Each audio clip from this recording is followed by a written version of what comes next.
Hello everyone, welcome back to another episode of Technologyglance. Today in this video, I'm going to guide you through how you can turn off notification for blocked calls on Truecaller. So let's get started.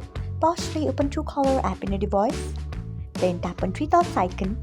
After that, tap on settings, next tap on block, then scroll until you find notification for blocked calls. Then turn off it by tapping on it, next tap on turn off. So this is how you can turn off notification for blocked calls on Truecaller. Thanks for watching. If you found this guide helpful, we would love it if you hit the thumbs up button below. We upload great new tech tutorials like this one every day, so do not forget to subscribe to our channel and hit the bell icon so that you'll never miss another update.